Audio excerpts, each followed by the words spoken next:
Hello and welcome back to the Strength of Two podcast. It is great to have you, great to be in your ears. Today is about creatine. Creatine 101. I've been using this word 101 quite a lot recently. I quite like it as a little summary. It's me giving you the lowdown, my tips on specific topics. I've done a whole Parkour 101 series and this is creatine 101. So if I'm looking to the side, I'm just looking at my notes as we go. I need to make them bigger so I can see. And I am actually going to release this as an article as well on Substack. So I've started using Substack again, finally. And it's a really great way to produce written content, slightly, not long form, it's not that long, but slightly longer form written content, which we don't get on Instagram, for example. It's kind of like a blog, but more enjoyable in my opinion and more interesting. There's a lot of great minds on Substack. So if you haven't checked it out, definitely go and have a browse. You can find the link in my highlights where it says links on Instagram highlights, and there you can subscribe to my Substack. I will, at the very maximum, if I'm really productive, I will post one article a week, or less than that. And when you subscribe, you get that pinged to your inbox so you can read it. And it's kind of like a longer Instagram post, if that makes sense to you, or a short article. And it will be on a topic. So it won't just be me rambling. It's on specific topics that I think are important and useful to talk about and write about. And I want to write more. I think it's something we shouldn't lose. So that is what Substack is all about. So if you haven't followed me yet on Substack, go check it out. Find the link in my bio or in my Instagram highlights. And subscribe. Now, moving on, creatine 101. So creatine is one of the most well-researched supplements and one of the only supplements I take, which is why I'm talking about it and why it has its own podcast episode.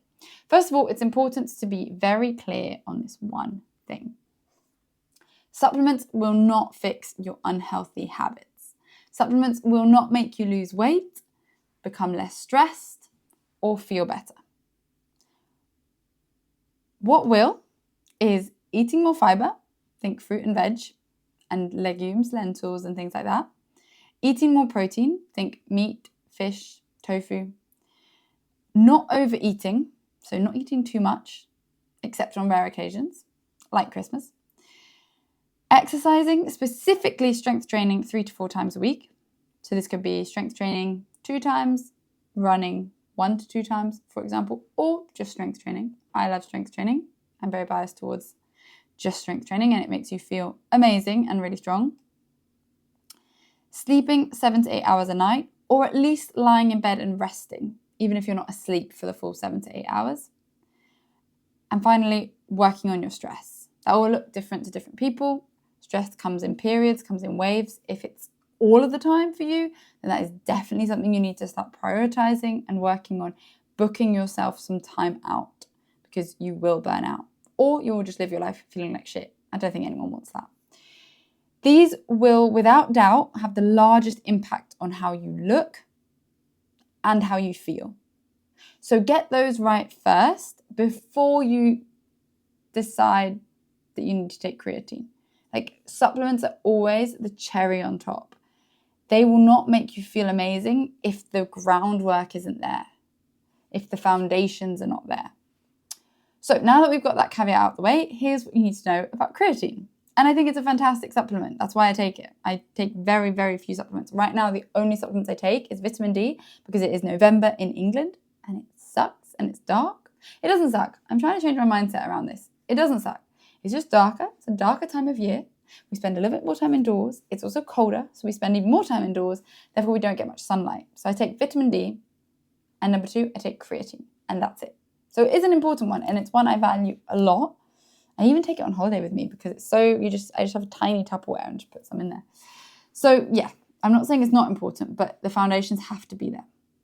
What is creatine? Creatine is a naturally occurring organic compound that the body produces itself.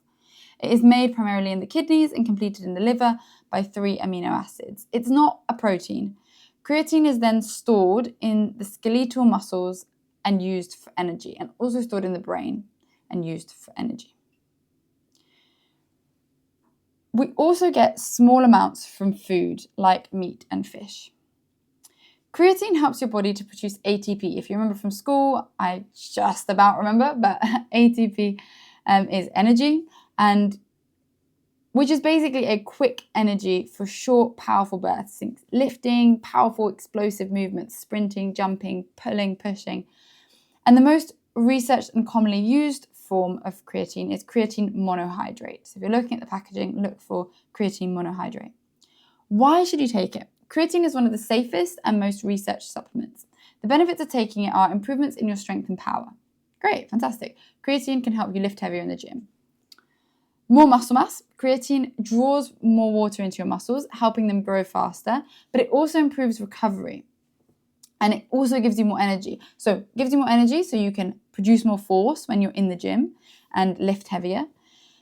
But it also helps you recover better, which in turn means you can go back to the gym sooner, meaning you're going to be more consistent with it, meaning you're going to grow more muscle in the gym. Better training performance, more energy for high intensity sessions. That's what I was just saying. More energy when you're in the gym as well. So loads of benefits. Cognitive benefits, there's been some research on depression and menopausal brain fog being improved with creatine supplementation. This research needs more research, but there have been studies that have conclusively found that, which is amazing, exciting, and important. I can tell I'm passionate right now. Emerging research shows it may help with working memory, mental clarity, and fatigue, especially for people who don't currently eat much animal protein, so vegetarian or vegans, for example. People who are not getting it themselves from their diet stand to have the most impact from taking, the most positive impact from taking creatine. But it is good for everyone. So who should take it? Creatine is beneficial for most of the population, but it's especially great and maybe even important for women, as it helps them to build strength and muscle tone without bulking, and many women undereat creatine from diet alone. Vegetarians and vegans, again, like I just said, creatine is naturally present only in animal products like meat and fish, so supplementation has an even bigger impact on vegans and vegetarians. They will still produce some themselves, and they will still, like if you are vegetarian and vegan, you will still produce some creatine yourself, and you will get it in some form from combinations of foods, but it is naturally present in meat and fish. So if you're not eating that, creatine supplementation could be fantastic if you go to the gym. But even if you don't, you should go to the gym, but even if you don't, for that brain cognitive function benefits. Anyone lifting weight or doing strength training, beginners, intermediate, advanced lifters, it will help all levels. And then here I wrote, people wanting better training results. So adding a 5-gram scoop, when you buy creatine, it comes with a little scoop, like a spoon, which measures out 5 grams. So adding just 5 grams every day to your sort of daily routine can help you see improvements both in the gym and in your physique. Please note that these are small changes. This is still a supplement, not a steroid. When I started taking creatine, I really noticed the difference quite quickly, within a week or two, in muscle size and energy. This is because it was also a time where I was training hard in the gym, so this is important. But equally, I was training hard and I was feeling like I had more and more energy. So maybe, possibly the creatine had an impact in that sense. So I trained harder. I also took the creatine, which maybe gave me more energy, but also may have made me store more water in my muscles. So they were physically more visible. I noticed it immediately. Creatine will work well when combined with consistent, high-quality lifting sessions. Creatine is also fantastic for older adults as it supports muscle retention, muscle growth and strength, and improved cognitive function, which is even more important in older adults, especially maintaining muscle mass. Who shouldn't take it? Most people can, but check it with your doctor if you have a kidney issue or a medical condition that requires monitored supplementation. So obviously be clever about this. Like if you think this could affect or you have any reason to believe you should check this with your doctor, say it could affect the medication you're taking, you have an ongoing kidney issue, then speak to your doctor. And or you have an ongoing kidney issue, I should say. How do you take creatine? So creatine monohydrate is the cheapest and most effective and most well-researched. A 3 to 5 gram dose is recommended every day. You will notice some products talk about a loading phase where you take a higher dose for a period and then settle at 5 grams per day. But this has not been found to have any significant benefit. more than just taking 5 grams a day from the start. So that is what I did. I just took 5 grams from the start, from day one, and just take it every day. I didn't do a loading phase. And I don't think you need one. In fact, a loading phase can have a negative effect with bloating and constipation. So I would not recommend it. The time of day in which you take creatine does not matter. Take it consistently at the same time every day, more so that you don't forget. So I take it every morning, mixed into my porridge once it's already cooked. At the very end, just before serving it, I'll mix it in. Boom, I do that every day, I don't forget. You can mix creatine into hot drinks and hot food. It dissolves, it doesn't have a taste.